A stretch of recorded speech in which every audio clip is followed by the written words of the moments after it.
മോളെ, അച്ഛൻ പറയുന്നുണ്ട് മോൾക്ക് വിഷമമൊന്നും തോന്നരുത്. എത്ര കാലം എന്ന് വെച്ചാ മോൾ ഇവിടെ താമസിക്കുന്നത്? മോള് അരുണിന്റെ വീട്ടിലോട്ട് തിരിച്ചു പോണം. അതാ എൻ്റെ മോളുടെ നല്ല ഭാവിക്ക് നല്ലത്.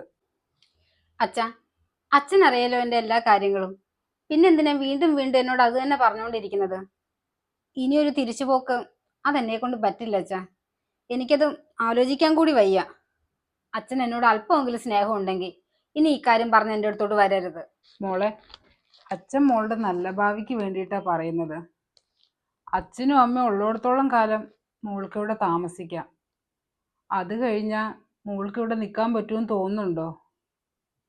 നിന്റെ അനിയൻ പുതിയ പെണ്ണും കൂടെ കെട്ടിയിട്ട് വന്നാൽ പിന്നെ നീ എങ്ങനെ അവരുടെ കൂടെ ഇവിടെ താമസിക്കും? അതുകൊണ്ടല്ലേ അച്ഛൻ ഇങ്ങനെ പറയുന്നത്. അച്ഛൻ സ്നേഹത്തോട് പറയുന്നത് എൻ്റെ പൊന്നുമോൾ അനുസരിക്കണം. വേണ്ടച്ചാ, അച്ഛൻ എന്തൊക്കെ പറഞ്ഞാലും ശരി, ഇനി ഞാൻ ആ വീട്ടിലോട്ട് തിരിച്ചു പോവില്ല. ഇനി ഇനി ഒരു കൂടിച്ചേരല് അത് പറ്റില്ല അച്ഛാ. ഞാൻ എല്ലാം ഉപേക്ഷിച്ച് അവിടെ നിന്ന് ഇറങ്ങി പോകുന്നതാ. എന്റെ പൊന്നു മനുഷ്യ, നിങ്ങളോട് ഞാൻ അപ്പോഴേ പറഞ്ഞു ഇവളോട് ഈ രീതിക്ക് സംസാരിച്ചിട്ട് ഒരു കാര്യമില്ലെന്ന്. അപ്പൊ നിങ്ങൾ എന്താ പറഞ്ഞു? സ്നേഹത്തോടെ സംസാരിച്ച് നിങ്ങളെ പുന്നാരമോൾ അനുസരിക്കുന്നല്ലേ? എന്നിട്ട് ഇപ്പൊ എന്താ, ഇവൾ അനുസരിച്ചോ? എടി, മര്യാദയ്ക്ക് നിന്നോട് ഞാൻ പലതവണ പറഞ്ഞിട്ടുണ്ട്, അരുണായിട്ട് എന്തെങ്കിലും പ്രശ്നം ഉണ്ടെങ്കിൽ അത് സംസാരിച്ച് തീർത്തോണം. എന്നിട്ട് അവനായിട്ട് ജീവിക്കാനുള്ള വഴി നീ നോക്കിക്കോണം, കേട്ടല്ലോ? എന്റെ അമ്മയോട് ഞാൻ എത്ര തവണ പറഞ്ഞു ഞാൻ ഇനി ആ വീട്ടിലോട്ട് തിരിച്ചു പോകത്തില്ലെന്ന്. എല്ലാം പറഞ്ഞ് അവസാനിപ്പിച്ചിട്ടാ ഞാൻ ആ വീട്ടിൽ നിന്ന് ഇറങ്ങി പോകുന്നത് തന്നെ. ഇനി എനിക്ക് പറ്റത്തില്ല അങ്ങോട്ടേക്ക് തിരിച്ചു പോകാൻ. അത്രയ്ക്കും എടുത്തിട്ടാ ഞാൻ ഇറങ്ങി പോകുന്നത് തന്നെ. എടി, ഈ കുടുംബത്തിന് നീ കാരണം എത്രയും നാണക്കേടുണ്ടാകുമോ എന്ന് നിനക്കറിയാവോ? ആ ഇരിക്കുന്ന മനുഷ്യനുണ്ടല്ലോ, നിന്നെ പുന്നാരിച്ച് വളർത്തിയിട്ടേ ഉള്ളൂ. ആ മനുഷ്യൻ ഇനി എത്ര പേരുടെ മുന്നിൽ തല കുനിക്കണം എന്നാ നിന്റെ വിചാരം? ഇപ്പൊ തന്നെ അയൽക്കാർ ചോദിച്ചു തുടങ്ങി, മായമോള് വന്നിട്ട് 2 ആഴ്ച അതിൽ തിരിച്ചു പോകുന്നില്ലേന്ന്. അവരോടൊക്കെ ഞാൻ എന്ത് മറുപടിയാടി പറയേണ്ടത്? അമ്മേ, സംശയരോഗം ഉള്ളൊരുത്തിന്റെ കൂടെ ജീവിക്കാനൊന്നും എനിക്ക് പറ്റത്തില്ല. ജോലിക്കും വിടത്തില്ല. ഇനി അഥവാ എന്തെങ്കിലും ജോലിക്ക് പോയാലോ, തിരിച്ചു വരാൻ നേരം ഒരു 5 മിനിറ്റ് വൈകി അപ്പൊ വരും സംശയമായിട്ട്. ഏതൊരുത്തിന്റെ കൂടെ പോയതാണെന്ന് ചോദിച്ചോണ്ട്. എനിക്ക് പറ്റത്തില്ല. ഒരു ലിപ്സ്റ്റിക് ഇടാനും പറ്റത്തില്ല. ലിപ്സ്റ്റിക് ഇട്ട് അപ്പൊ ചോദിക്കും ആരെ കാണിക്കാനാന്ന്. ഇങ്ങനെയൊക്കെയുള്ള ഒരുത്തിന്റെ കൂടെ ജീവിക്കാൻ എനിക്ക് പറ്റത്തില്ല അമ്മേ. നീ ജോലിക്ക് പോയില്ലെങ്കിൽ ജീവിക്കാനുള്ള വകയൊക്കെ അവിടെയുണ്ട്. പിന്നെ നീ എന്തിനാ ജോലിക്ക് പോകുന്നത്? അതല്ല, അരുണിന് ലിപ്സ്റ്റിക് ഇടാൻ താല്പര്യം ഇല്ലെന്നുണ്ടെങ്കിൽ നീ ഇടരുത്. ഈ ഒരു നിസ്സാര കാര്യത്തിന്റെ പേരിലാണ് ഒരു കുടുംബജീവിതമൊക്കെ പിരിഞ്ഞു വന്ന് നിൽക്കണത്. നിനക്ക് നാണമില്ലേ മായേ? ഓ, ഇതാണോ അമ്മ പറഞ്ഞ നിസ്സാര കാരണം? അമ്മയ്ക്കിപ്പോ എന്താ പ്രശ്നം? ഞാനിവിടെ നിൽക്കുന്നതാണോ? അങ്ങനെയാണെന്നുണ്ടെങ്കിൽ ഞാനിവിടെ നിൽക്കുന്നില്ല. ഞാനിവിടെ നിന്ന് എങ്ങോട്ടെങ്കിലും ഇറങ്ങിപ്പോക്കോളാം. നിങ്ങൾക്കൊരു ബാധ്യതയായിട്ട് എന്തായാലും ഞാനിവിടെ നിൽക്കാൻ ഉദ്ദേശിക്കുന്നുമില്ല. മോളെ, മോൾ ഇവിടെ നിൽക്കുന്നത് ഒരിക്കലും അച്ഛനും അമ്മയ്ക്കൊരു ബാധ്യതയല്ല. മറിച്ച് നിനക്കിവിടെ നിൽക്കുന്നതിൽ ഒരു പരിധിയൊക്കെ ഉണ്ട്. അച്ഛൻ അരുണിനോട് വിളിച്ച് സംസാരിച്ചു. അവന് കുഴപ്പമൊന്നുമില്ല മോള് തിരികെ ചെല്ലുന്നതിൽ. അങ്ങേർക്ക് എന്ത് പ്രശ്നം? പ്രശ്നം മൊത്തം എനിക്കല്ലേ.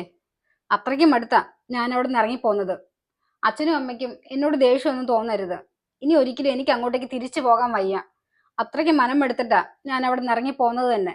വേണ്ടടി, നീ തിരിച്ചു പോകണ്ട. നീ ഇവിടെ തന്നെ അങ്ങ് ഇരുന്നോ. നീ കാരണം ഞങ്ങൾ രണ്ടുപേരും അല്ലേ നാണം കെടുന്നത്. ഞങ്ങൾ അങ്ങ് നാണം കിട്ടോളാം. നീ ഒരു കാര്യം ആലോചിക്കണം. ആ ഇരിക്കുന്ന മനുഷ്യന് ഒരു അറ്റാക്ക് കഴിഞ്ഞിരിക്കുന്നതാ. ഇനി അങ്ങയുടെ മനസ്സ് വേദനിപ്പിച്ചാ ഉണ്ടല്ലോ, പെട്ടെന്ന് അങ്ങ് തീരുവല്ലോ. നിനക്കതല്ലേ സന്തോഷം? അമ്മ അമ്മ എന്തൊക്കെയാ പറയുന്നത്?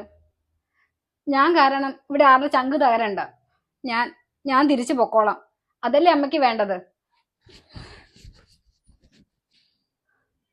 ഇപ്പൊ കണ്ടില്ലേ മനുഷ്യ അവള് പോകാൻ സമ്മതിച്ചത്? പറയേണ്ടതുപോലെ പറയണം. പാവം എൻ്റെ കുഞ്ഞ്.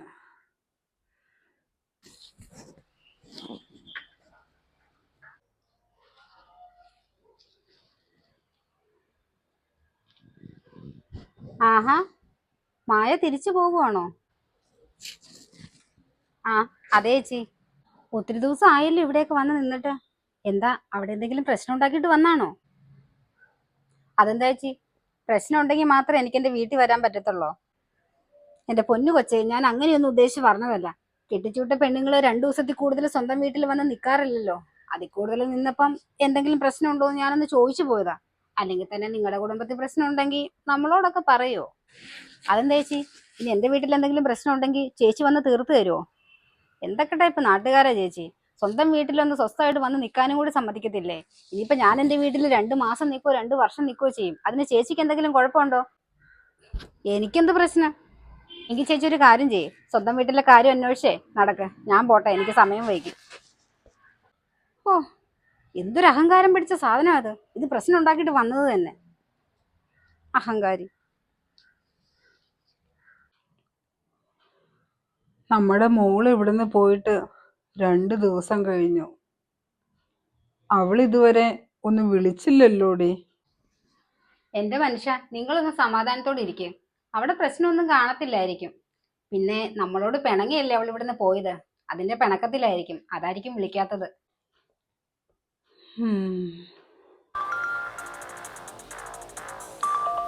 എൻ്റെ ഫോണാണല്ലോ റിങ് ചെയ്യുന്നേ. നീ അതൊന്നിങ് എടുത്തു തന്നേ.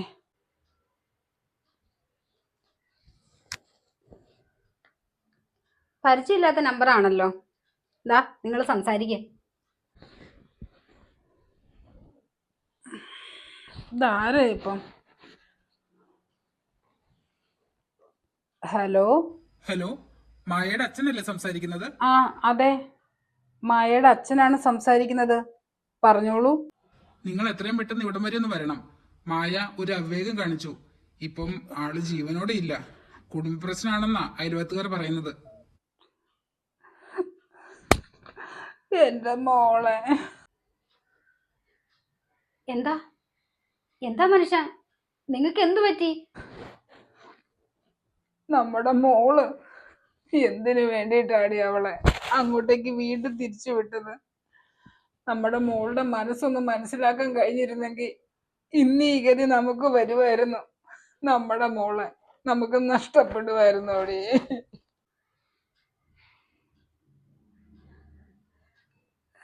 എന്റെ മോളെ. അയ്യോ, ഞാനിതെങ്ങനെ സഹിക്കും എന്റെ മോളെ.